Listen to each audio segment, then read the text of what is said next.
I mixed the whole song with just one plugin. Let me show you how I did it. Hi, welcome back to the channel. Ernest Fuego. Let me show you something. I think this is pretty impressive. Check this out. So here's before. So bad, so bad. I've been trying to find my way back home. And after. Check this out. So bad, so bad. I've been trying to find my way back home. Pretty impressive. This whole thing was mixed by a compressor. You know, I have different instances of it on different elements of the track, but you know, the heavy lifting is being done by this Vac Attack vacuum tube limiter, and it is brought to us by the guys from Mixland, and I think it's a pretty good compressor, a really nice compressor, and I want to show it off to you on the lead vocal. I think it sounds really good on bass, bus compression work, and of course lead vocal.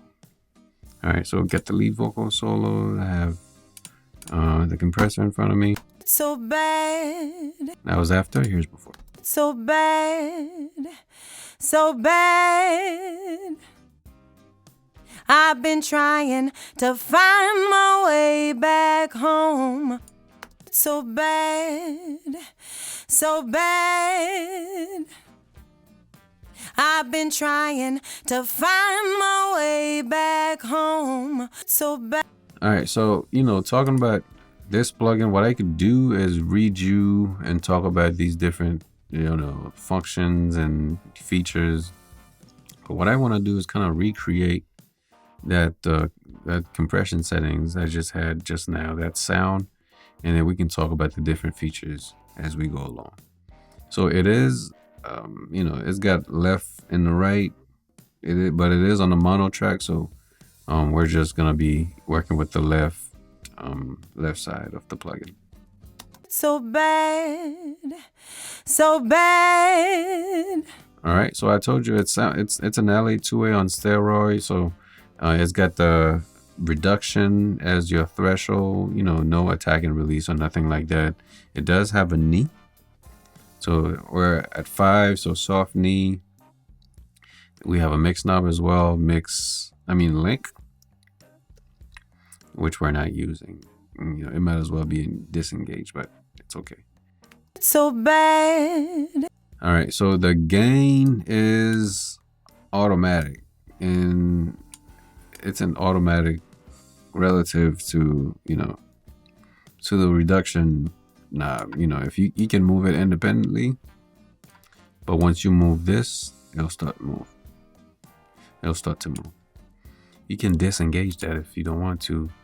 Up here, you just do the gain link, turn it off. All right, bring that down. So bad, so bad. All right, so now it is compressing everything, you know. So now what I want to do is give this vocal a little bit of presence and air, make it sound a little bit more intelligible, like bring out maybe the 4K region. So what I'm gonna tell the plugin here from the sidechain EQ is to not really compress. So don't worry about this area on the spectrum, like this 4K, 4.5K area. You know, don't compress it as much, right? So bad, so bad. You know, so if I were to bring this the other way out, so bad, so bad. you'd lose the sparkle in her voice, the clarity, you lose all that. So bad, so bad. All right, since we're here in the sidechain EQ section, another thing we can do is with this low pass filter, we can set it to about maybe 9K, 10K-ish. What's not gonna happen is if there's any compression going on in the upper air frequency area, it won't compress. It'll stop compress. So at this point, when we start to set this up, and we set it up to 10K, we tell the compressor not to compress the airy, those top airy frequencies. So bad, so bad. Right? If we want more of those airy frequencies, we have these different shelves. You know, we have a high shelf frequency we could push. This is a little bit more airy. So bad, so bad. And this one is, I feel like the shelf is set further down towards like the, you know, 5, 6, 7K region. So bad, so bad. Right? So you can hear more of those frequencies in there. What I'm gonna do is not.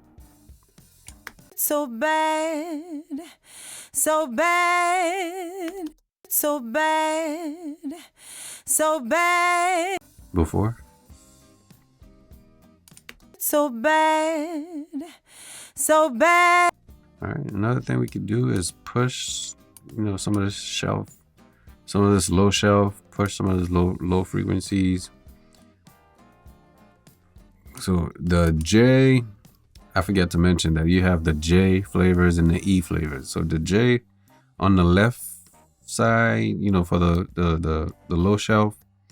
So the J, I feel like it's got more sub information. And this one, the E flavor, to me feels like maybe a boost, like a bell boost somewhere around the 200, you know. I could be wrong. I haven't read the manual yet. But probably should start there. But we'll let's start to push this and see what we can get. So bad, so bad. Probably should get it off bypass first. So bad, so bad. I've been trying to find my way back home. All right, so we're gonna leave it at around 3.5.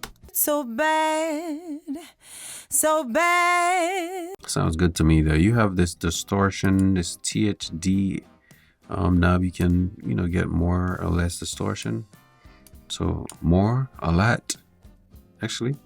So bad, so bad. I've been trying to find my way back home. So bad, so bad. There's also a mix knob if you want to blend the original with the compressed.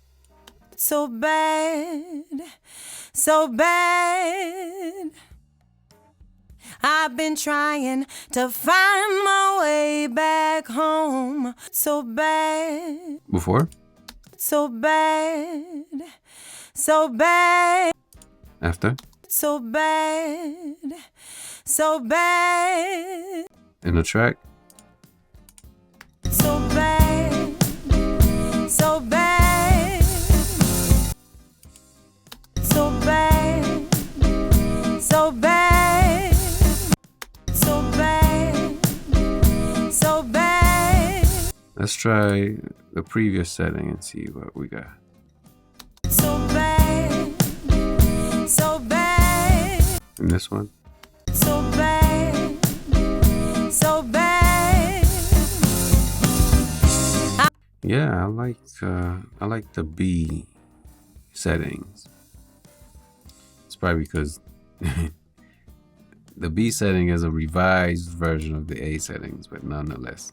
So this has been the Vac Attack on vocal. I really like this plugin. Again, this whole thing was mixed with none but the Vac Attack, but it did get some help from the split EQ. We're pulling some resonance at 155,